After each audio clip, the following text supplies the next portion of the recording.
That's amazing. Oh, no, Man, no. I'm sitting here with y'all. This is Tommy White, the extraordinary, my brother in arms. Absolute brothers. We've known each other since we were kids. I think you were 12 when I first met you, and That's right. we were running around town chasing Buddy Emmons and Lloyd, whoever we could find as kids.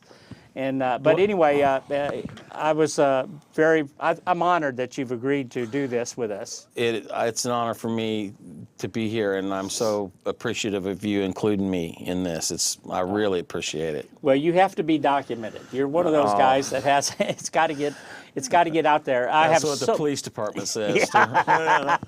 Well, so first things first. Okay, Tommy has an extraordinary career, and you know, we met as kids, but I mean, the things that I know you've done, you know, you've worked some road gigs. I know you did a stint with Donna Fargo for a while, right? As I did, but he's one of the guys that moved to town and then very quickly got into the upper shelf work. You know, you landed the TV show with the Crook and Chase. Yes, Music City Tonight. Yeah, Music City Tonight, and this was on during the early days of TNN. Right. And this show had, I forget what you guys were in, but at least several million per night. And yeah, it was highly rated, I believe. Yeah, very, very much. And Weldon Marek decided, for whatever reason, left the Opry, and the man who was chosen, and rightfully so, to do that job is Tommy White. And that's what, 22 years you've been doing the staff gig on the Opry. That too was televised. Yeah, that's right. It was. So I mean, he had two television shows, and probably the Opry for its one showing had a larger audience. I would think so. I always heard it had about 10 million or so. It was large. Plus, it was being aired on the radio at the same time too. So that was. Oh yeah. So it's and needless to say, you may not have seen them before, but you certainly have heard them. But if you watched your TVs at all during those days, this is who you saw and heard, and so anyway, and that's a brief thing of what you've done besides playing on studio rigs. John Michael Montgomery, Alison Krauss. In recent years, it's Willie Nelson and Bucky Pizzarelli. The Pizzarellis. Now, see, that's one. Great. Yeah, that's one I want to talk about. Yeah, because that's what I'm really trying to say is that you've always throughout your career broken new ground. You know, because before Weldon left and before TNN, you know, the only access people had for steel guitar was during Hee Haw. That's right. And then there was a few syndicated shows, but they weren't in every city. You had the Wilburn Brothers. Wilburn Brothers, you'd get to see Hal Rugg or Curly. Curly, on that. yeah. And Don Helms did a few of those. But and then there was that Nashville music, Pop Goes the Country, but you wouldn't always see the steel player. You might get a glimpse, maybe 15 seconds during a half-hour show. Yeah, and it's funny that you mentioned that Nashville music, because one of the first times I remember watching that, Jerry Byrd was playing acoustic guitar, Walter Haynes was sitting behind the steel, and Buddy Emmons was playing a solo. All those three steel players on that one song, and only Buddy was actually playing. Yeah. But it was so odd to me to see Jerry Byrd playing an acoustic guitar in the band. I was like, gosh, how'd that happen? You know? Yeah, that's weird. I saw a lot of those things. I think, if I'm not mistaken, Jerry may have been the musical director on that, and he would hire. So. And I know how Walter Haynes was his buddy through Chet and through Owen and stuff, and so they were just putting each other to work. It's now that I know how the town operates. Oh yeah. It's like, hey, my buddy. Yeah. Friends help friends. Yeah, my buddy plays guitar. Yeah. Let's talk about. Let's start with your history. Like, your father played steel guitar, right? Yes, he did. He never really pursued it as a living, more as a hobby. But he was dedicated to the instrument and really loved it and loved all the greats that we did. Yeah. And he exposed me to all the great pedal steel players that we grew up listening to. You know, and he was really a great player himself. Yeah. In his own right. You know, thing that strikes me about when we mentioned my dad is when I was a little boy, he sounded like John Huey when he played. without ever have heard John Huey. Yeah. He had never heard John Huey, and it was when we did hear John Huey, and I started making comparisons. I thought that was how ironic that my dad and John played alike without ever having heard each other play. Oh yeah. That was the same kind of bar vibrato, the same, touch. It was just, Yeah. So then I fell in love with John's playing, yeah, of course, Yeah. Well, all those, your dad was probably influenced by a lot of the same things John was. Because I know if you go back and listen to that Singing Strings record, you'll hear Day doing, like, Yeah. that not that exaggerated, but you can hear the The slides. haunting. Yeah, and then Pete Drake.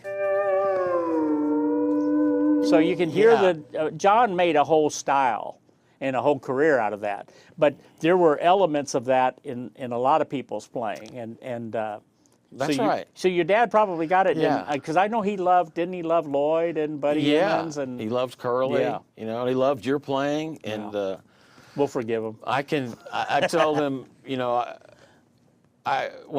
you mentioned the television shows. About a year into the television show that was 5 nights a week, I was feeling pretty good about myself, and I called my dad one night after the show.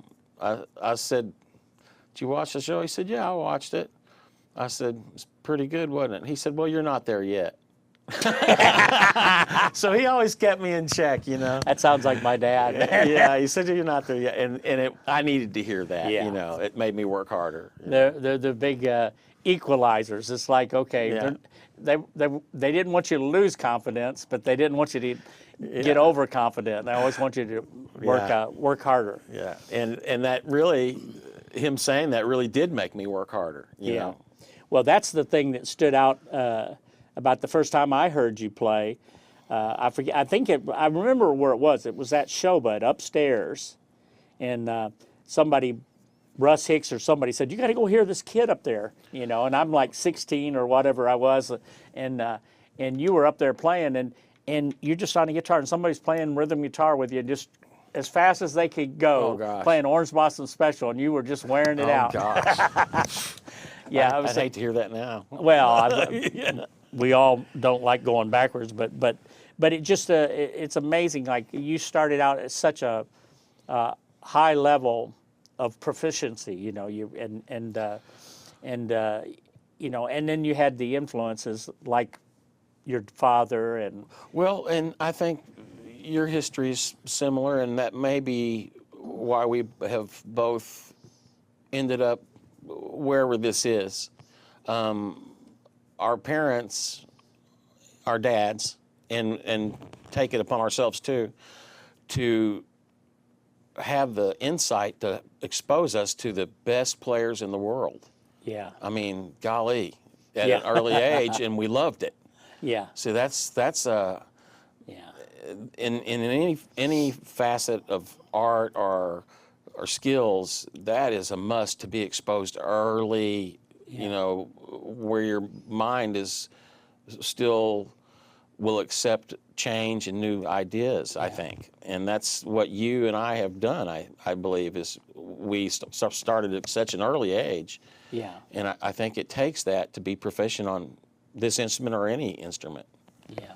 Well, I know certainly, guidance like that. I'm thankful for my dad. He always made sure I saw and witnessed everything as your dad did, and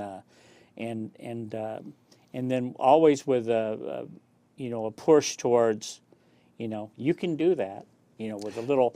That's right. Yeah, And- but you got to look how hard they work, and always an emphasis on the humility to realize that Always the humility. you're not born with that. You got to work hard Yeah, to get there. yeah.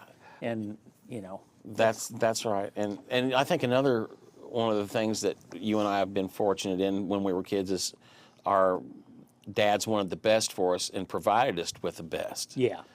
Oh yeah, let's talk about that. That's amazing. Your dad built your steel. Yeah, he built my first one, but everybody in this class knows the story about me. So, but what they probably don't know about you is your dad was also one of the guys. Emmons guitars early on, and a lot of people don't know this about the Emmons history, but in the I believe it started in the late '60s, but certainly by 1970, Yeah. they would sell kits That's to right. people that they trusted to build guitars. And I'll let you finish. Your dad was one of those guys, but they had several guys all over the country that did this for them. Jimmy Crawford in Nashville. Yeah, they would farm the assembly. They would farm the assembly of guitars out to certain people in certain areas of the country, I guess, depending on how popular the instrument was selling or whatever. And they would ship my dad, 3 guitars at a time, totally disassembled. All the parts would be there, and he would assemble them in our little garage up in Louisville. And, after 3 or 4 guitars, they would say, why don't you keep one? And, of course, then he would give it to me. And, Yeah. I probably had 3 guitars like that were hot rodded, as you say. But, yeah, that was amazing, that was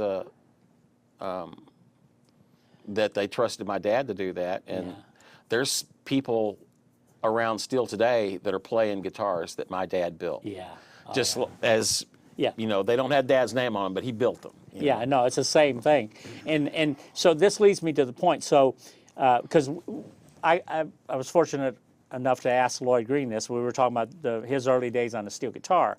And, he told about his struggles about not being, he didn't have a builder. But you and I are lucky. And I think that this is one of the reasons why we separated ourselves early on. Not that, I'm not saying that Lloyd didn't, but from a lot of kids, because if you had an idea, you could be creative on the spot, because if you said, hey, Dad, I want to put this change on my guitar, it could get done. And it was done right then. Right then. It's like mine was done like the next day. And then sometimes I'd go, oh, Dad, that's a bad idea. Yeah. And then he'd be back in there restoring it. But we were allowed, that's a seed that was sown very early on. It's like, you don't have to accept the instrument as is. A lot of guys get a guitar, they don't know how to work on it, and not that they should focus on that, but it's like if you have a creative idea, what if I lowered this string or whatever? We benefited from that. Yes, absolutely. Probably a lot more than the guys that came before us. Yeah. We had such great access to all the best all the time.